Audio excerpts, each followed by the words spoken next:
பரிசுத்த வேதாகமம் பழைய ஏற்பாடு 2 சாமுவேல் 21 அதிகாரம். தாவீதின் நாட்களில் 3 வருஷம் ஓயாத பஞ்சம் உண்டாயிருந்தது. அப்பொழுது தாவீது கர்த்தருடைய சமூகத்தில் விசாரித்தான். கர்த்தர் கிபியோனியரை கொன்று போட்ட சவுலுக்காகவும் இரத்த பிரியரான அவன் வீட்டாருக்காகவும் அது உண்டாயிற்று என்றார். அப்பொழுது ராஜா கிபியோனியரை அழைப்பித்தான். கிபியோனியரோ இஸ்ரவேல் புத்திரராயிராமல் எமோரியரில் மீதியாயிருந்தவர்கள். அவர்களுக்கு இஸ்ரவேல் புத்திரர் ஆணையிட்டு இருந்தும் சவுல் இஸ்ரவேல் புத்திரருக்காகவும் யூதாவுக்காகவும் காண்பித்த வைராக்கியத்தினால் அவர்களை வெட்ட வகை தேடினான். ஆகையால் தாவீது கிபியோனியரை பார்த்து, நான் உங்களுக்கு செய்ய வேண்டியது என்ன? நீங்கள் கர்த்தருடைய சுதந்திரத்தை ஆசீர்வதிக்கும்படிக்கு நான் செய்ய வேண்டிய பிராயச்சித்தம் என்ன என்று கேட்டான். அப்பொழுது கிபியோனியர் அவனை பார்த்து, சவுலோடும் அவன் வீட்டாரோடும் எங்களுக்கு இருக்கிற காரியத்திற்காக எங்களுக்கு வெள்ளியும் பொன்னும் தேவையில்லை. இஸ்ரவேலில் ஒருவனை கொன்று போட வேண்டும் என்பதும் எங்கள் விருப்பம் அல்ல என்றார்கள். அப்பொழுது அவன், அப்படியானால் நான் உங்களுக்கு என்ன செய்ய வேண்டும் என்று சொல்லுகிறீர்கள் என்று கேட்டான். அவர்கள் ராஜாவை நோக்கி, நாங்கள் இஸ்ரவேலின் எல்லை எங்கும் நிலைக்காதபடிக்கு அழிந்து போக எவன் எங்களை நிர்மூலமாக்கி எங்களுக்கு பொல்லாப்பு செய்ய நினைத்தானோ அவன் குமாரரில் 7 பேர் கர்த்தர் தெரிந்து கொண்ட சவுலின் ஊராகிய கிபியாவிலே நாங்கள் அவர்களை கர்த்தருக்கென்று தூக்கி போட எங்களுக்கு ஒப்பு கொடுக்கப்பட வேண்டும் என்றார்கள். நான் அவர்களை ஒப்பு கொடுப்பேன் என்று ராஜா சொன்னான்.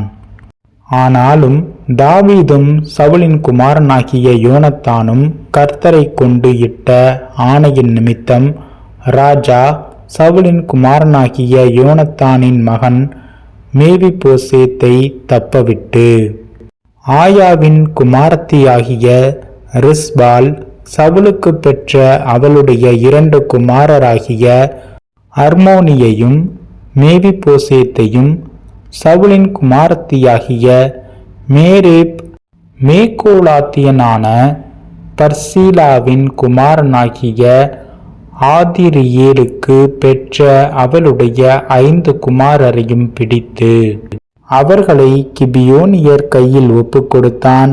அவர்களை கர்த்தருடைய சமூகத்தில் மலையின் மேல் தூக்கி போட்டார்கள். அப்படியே அவர்கள் 7 பேரும் ஒருமிக்க விழுந்தார்கள். வார்கோதுமை அறுப்பு துவக்குகிற அறுப்பு காலத்தின் முந்தின நாட்களிலே அவர்கள் கொன்று போடப்பட்டார்கள். அப்பொழுது ஆயாவின் குமார்த்தியாகிய ரிஸ்பால் 2 புடவையை எடுத்து கொண்டு போய் அதை பாறையின் மேல் விரித்து அறுப்பு நாளின் துவக்கம் முதற்கொண்டு வானத்திலிருந்து அவர்கள் மேல் மழை பெய்யும் மட்டும் பகலில் ஆகாயத்து பறவைகளாகிலும் இரவில் காட்டு மிருகங்களாகிலும் அவர்கள் மேல் விழ ஒட்டாதிருந்தாள். ஆயாவின் குமாரத்தியாகிய ரிஸ்பால் என்னும் சவுலின் மறுமனையாட்டி செய்தது தாவீதுக்கு அறிவிக்கப்பட்ட போது தாவீது போய் பெலிஸ்தர் கில்போவாவிலே சவுலை வெட்டினபோது பெத்சானின் வீதியிலே தூக்கி போடப்பட்டதும் கீலேயாத்திலுள்ள யாபேஸ் பட்டணத்தார் அங்கே போய் திருட்டளவாய் கொண்டு வந்ததுமான சவுலின் எலும்புகளையும் அவன் குமாரனான யோனத்தானின் எலும்புகளையும் அவர்களிடத்திலிருந்து எடுத்து அங்கே இருந்து அவர்களை கொண்டு வந்து தூக்கி போடப்பட்டவர்களின் எலும்புகளையும் அவர்களோடே சேர்த்து சவுலின் எலும்புகளையும் அவன் குமாரனாகிய யோனத்தானின் எலும்புகளையும் பென்யமீன் தேசத்து சேலா ஊரில் இருக்கிற அவன் தகப்பனாகிய கீசின் கல்லறையில் அடக்கம் பண்ணுவித்தான். ராஜா கட்டளையிட்டபடியெல்லாம் செய்தார்கள். அதற்கு பின்பு தேவன் தேசத்திற்காக செய்யப்பட்ட வேண்டுதலை கேட்டருளினார். பின்பு பெலிஸ்தர் இஸ்ரவேலின் மேல் யுத்தம் செய்தார்கள். அப்பொழுது தாவீதும் அவனோடே கூட அவன் சேவகரும் போய் பெலிஸ்தரோடே யுத்தம் பண்ணினார்கள். தாவீது விடாய்த்து போனான். அப்பொழுது 300 சேக்கல் நிறைய வெண்கலமான ஈட்டியை பிடித்திருக்கிறவனும் புது பட்டயத்தை அறையிலே கட்டி கொண்டவனுமான இஸ்பிபேனோப் என்னும் ராட்சத புத்திரரில் ஒருவன் தாவீதை வெட்ட வேண்டுமென்று இருந்தான். செருயாவின் குமாரனாகிய அபிசாய் ராஜாவுக்கு உதவியாக வந்து பெலிஸ்தனை வெட்டி கொன்று போட்டான். அப்பொழுது தாவீதின் மனுஷர், இஸ்ரவேலின் விளக்கு அணைந்து போகாதபடிக்கு நீர் இனி எங்களோடே யுத்தத்திற்கு புறப்பட வேண்டாம் என்று அவனுக்கு ஆணையிட்டு சொன்னார்கள். அதற்கு பின்பு பெலிஸ்தரோடே திரும்பவும் கோபிலே யுத்தம் நடந்தது. ஊசாத்தியனாகிய சீபேக்காய் ராட்சத சந்ததியான சாப்பை வெட்டி போட்டான். பெலிஸ்தரோடு இன்னும் வேறொரு யுத்தம் கோபிலே உண்டானபோது யாரே எர்கீமின் குமாரனாகிய எல்கனான் என்னும் பெத்தலகேமின் காத் ஊரான் ஆகிய கோலியாத்தின் சகோதரனை வெட்டினான். அவன் ஈட்டி தாங்கானது நெய்க்கிறவர்களின் படைமரம் அளவு பெரியதாயிருந்தது.